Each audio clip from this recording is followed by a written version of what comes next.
Guys हजुरहरूलाई आज म सुप्पा देउराली माताको यो भिडियोबाट दर्शन गराउँछु र लाउरे त्यो ढुङ्गामा किन टाँसिएको होला भनेर हल्का फुल्का जानकारी लिएर हजुरहरूलाई पनि जानकारी म गराउँछु।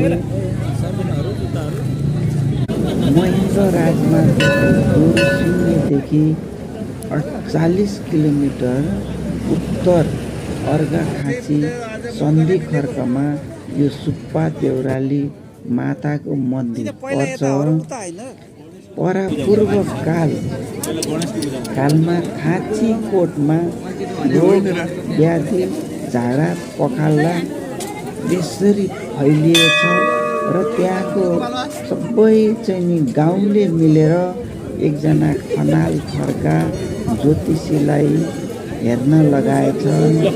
ती ज्योतिषीले हेर्दाखेरि दैविक शक्ति उत्पत्ति भएको र यो बाख्राको पाठी बलि दिनुपर्छ यस ठाउँमा भनेपछि त्यही बेलादेखि सुप्पा देउराली माताको आजा पूजा हुँदै यस ठाउँमा आइरहेको रहेछ।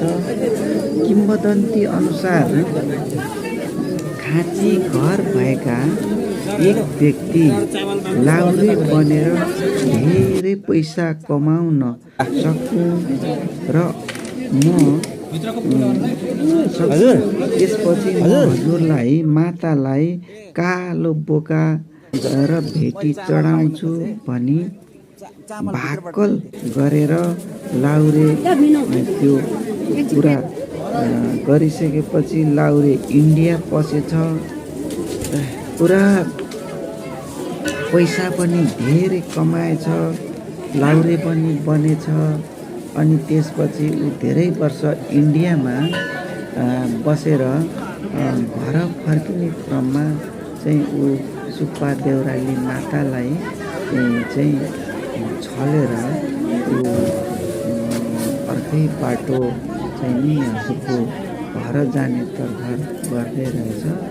त्यतिकैमा सुप्पा देउराली मातालाई अलिकति रिस उठेर यसको काम चाहिँ म सबै भन्ने कुराहरू पुऱ्याइदिने, आज यसले मलाई चाहिँ भनेको कुराहरू नदिने भनेर ती लाउरेलाई चाहिँ बाकससहितै हावामा उडाएर त्यो चाहिँ एउटा ठुलो पहरामा ल्याएर चाहिँ ड्याममै टाँसिदिनु भएछ र ती लाउरे त्यही अलग भएछन्।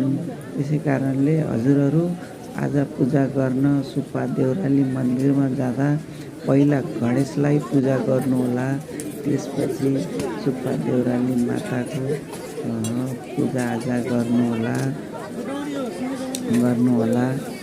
र हरेक महिला वा पुरुष जो कोहीले पनि कुनै पनि मन्दिरमा यस्तो उस्तो चिज ल्याएर चढाउँछु मेरो काम अधुरा कामहरू पुरा होस् भनेर भनिसकेपछि आफूले पनि ती अधुरो कामहरू पुरा भएपछि आफूले नै पुरा गर्छ।